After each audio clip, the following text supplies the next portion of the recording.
निरीक्षण में घर के अंदर ही हत्या में प्रयुक्त खून से सना चाकू और खून लगी एक शर्ट मिल गई थी। एक मेज पर शराब की खुली बोतल, स्टील का गिलास और पानी की बोतल रखी मिली थी। फिंगरप्रिंट एक्सपर्ट टीम ने जरूरी नमूने उठाकर संदिग्ध सामान को सबूत के तौर पर कब्जे में ले लिया था। इसके अलावा पुलिस को वहाँ कोई अन्य सबूत नहीं मिला था। घटनास्थल को देखकर लगता था कि हत्याओं को पूरी प्लानिंग के साथ निर्धारितपूर्वक देर रात अंजाम दिया गया था। मरने से पहले मृतक जय सिंह और कुलवंत कौर ने विरोध किया था। उनके हाथों पर आए घाव इस बात की गवाह दे रहे थे। खास बात यह थी कि घर का सामान यथास्थान रखा था। इससे जाहिर होता था कि मामला लूट का नहीं था। अमित गफलत की सी स्थिति में था। यह सदमा भी हो सकता था और नाटक भी। इसी बात को ध्यान में रखकर पुलिस ने पूछा, क्या तुम कुछ बता सकते हो कि यहाँ सब कैसे हुआ और कब हुआ? हरमीत ने कोई जवाब नहीं दिया तो डीजीपी BS सिंधु ने उसकी पीठ सहलाते हुए कहा, बेटा, हम तुम्हारा दुख अच्छी तरह समझते हैं, लेकिन कातिल को पकड़ने के लिए जांच तो करनी ही होगी। जांच में तुम्हारा सहयोग जरूरी है। तुम सहयोग करोगे तभी हम कातिल तक पहुंच पाएंगे। वे लोग बहुत खतरनाक थे सर, डूबे लहज में हरमीत ने कहा। वे कौन थे? मैं पहचानता नहीं सर, सभी नकाब बांधे हुए थे। एकाएक करके उन्होंने सबको मार दिया। वे मुझे भी मारना चाहते थे, लेकिन मैं भागकर बाथरूम में छिप गया। कवलजीत को भी मैंने अपने पास छिपा लिया था। वह मेरे पास आ रहा था तो किसी बदमाश ने पीछे से चाकू मार दिया था।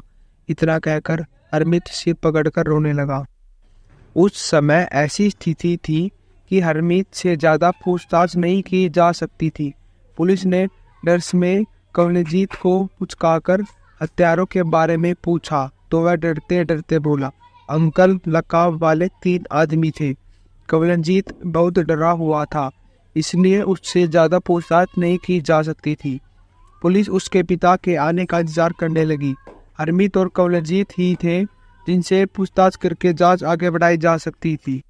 मामला सामूहिक हत्याओं का था। पोशा इलाके में 4 हत्याओं की है सनसनीखेज खबर बहुत जल्दी जंगल की आग की तरह पूरे शहर में फैल गई। देखते ही देखते सैकड़ों लोग एकत्रित हो गए। इस हत्याकांड से समूची राजधानी दहल तो उठी ही थी, लोगों में आक्रोश भी था। सूचना पाकर जय सिंह के नाते रिश्तेदार आ गए थे। उनके आने के बाद माहौल काफी गमीन हो गया था। हत्याओं का हर किसी को अफसोस था, लेकिन हत्या किसने की यह किसी की समझ में नहीं आ रहा था। घटनास्थल की तमाम कार्रवाई निपटने के बाद पुलिस ने मृतकों के शव पोस्टमार्टम के लिए भिजवा दिए थे।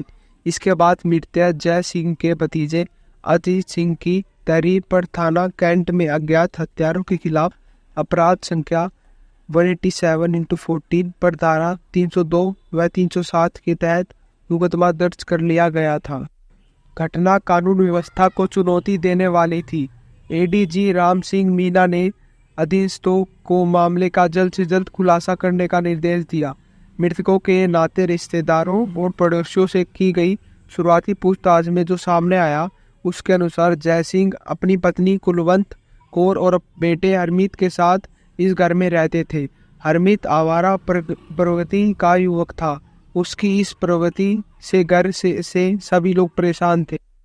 हरजीत कौर की जय सिंह गोद ली हुई बेटी थी। वह हरियाणा के यमुनानगर में ट्रांसपोर्टर अरविंदर सिंह को ब्याही थी। दिवाली का त्यौहार मनाने और प्रसव कराने वह अपने दोनों बच्चे कवलजीत और सुखमणि के साथ पिता के घर आई थी। 2-4 दिनों में ही प्रसव होना था।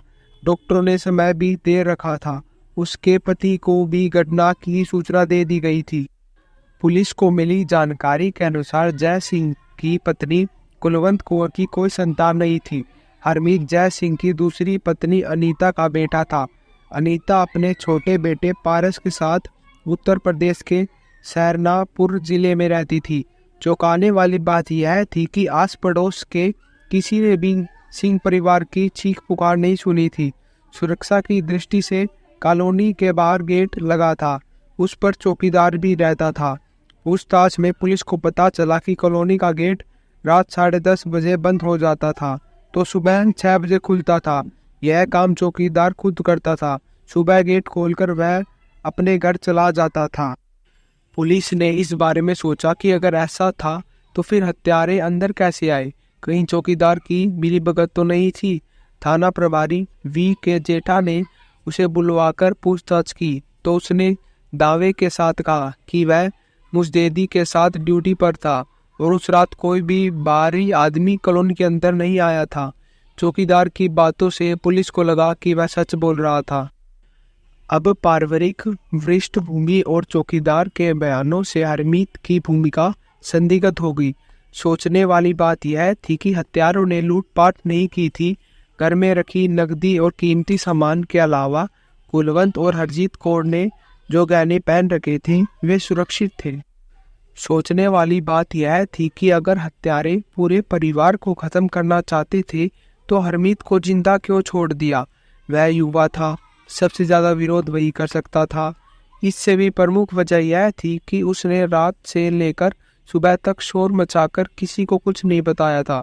यहाँ तक कि नौकरानी को भी उसने टरकाने की कोशिश की थी। पुलिस ने हरीमत को हिरासत में ले लिया। इसी बीच मृतका हरजीत कौर का पति अरविंद आ गया।